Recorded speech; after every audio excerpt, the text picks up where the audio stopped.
giving this third sort of booster shot, you're enhancing their level of protection. San Diego otolaryngologist Dr. Schalch Lepe says less than 3% of Americans fall into this category. People with autoimmune disorders, or cancer patients, for example, or of course people that receive organ transplants that need to be chronically immunosuppressed. The CDC says because the immunocompromised don't develop as many antibodies to fight COVID after 2 doses of Pfizer's and Moderna's vaccines, they're now eligible for a 3rd dose of either, though it's recommended they stay with the same manufacturer. The reaction that you get, when you get the vaccine initially, it's actually your immune system responding to the vaccine. So people with immune compromise might actually not have as much of a response, and that's an indication that their immune system is not as strong. The CDC says there's not enough data to make a decision on those given the Johnson & Johnson vaccine. But as hospitals face a crushing wave of new cases, Dr. Schalch Lepe says boosters for all of those fully vaccinated are likely a matter of when, not if. There's a high likelihood that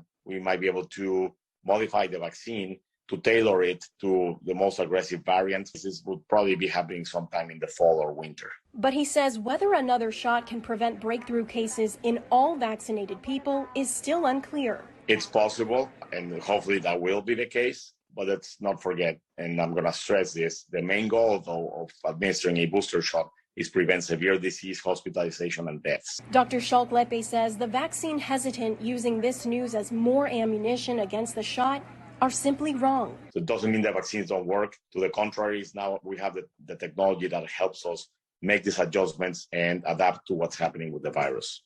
Then that's still a success story for the vaccine because it's something that we can do and adjust to and monitor very closely. Immunocompromised people don't need a prescription or a doctor's note to get the extra dose, but Dr. Schalch Lepe says they should speak with their doctor before doing so.